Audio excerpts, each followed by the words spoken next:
Hey everybody, I usually come to doing live videos a little more put together and from a different business standpoint, but I wanted to take this opportunity, if I can keep myself together, to talk about what we just saw, which you see behind me is a quilt, and this is one of the quilts from the gentleman that you will see in the Quilters documentary.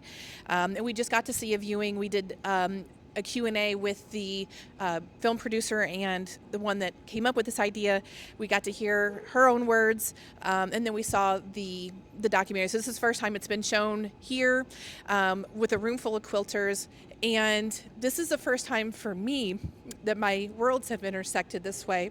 So it's very overwhelming in such a good way.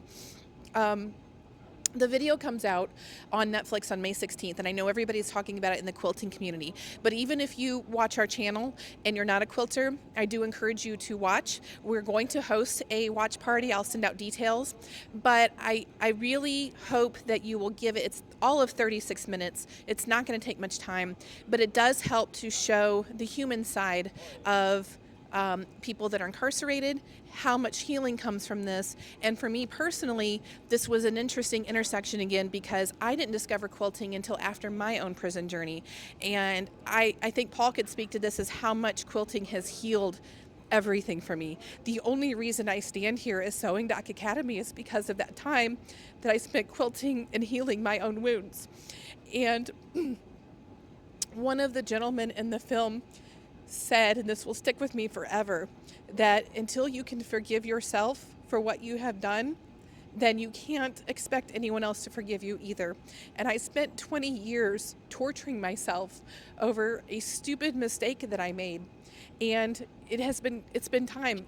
20 years later, I finally feel like a whole person. And to see that from someone who's spending life in prison making quilts will always stick with me. So we have a lot of things coming. I spent time talking to the producer. This is the first time that we met.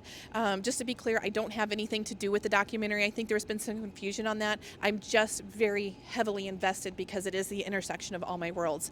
And Jennifer is now working on getting this documentary viewed in prisons. She's working on helping to build a database of people that want to build these prison programs. It's a lot of work to get behind these bars. So as you know, both me and Sewing Doc Academy are very invested in doing some fundraising and doing what we can to contribute to these programs. I'm volunteering my time to help Jennifer. I will probably be on a guild tour with her to speak about the documentary, and because it kind of coincides with my own lecture that I do on the programs. So there's a lot of things coming, but I do ask that you come with an open mind.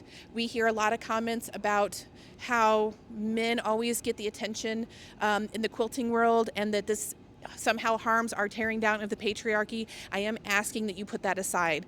The harsh reality is that most people that go into prison will eventually come out.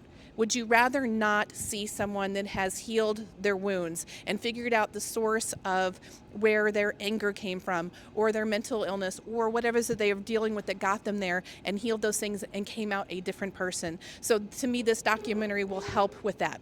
So I'm going to wrap this up because it's been a very emotional and long day, but I do ask that you follow us on this journey and help us where you can, and please spread the word about the documentary coming out on May 16th. So we'll be back in St. Louis tomorrow. We got a lot of things going on, but look for a whole lot of content from us.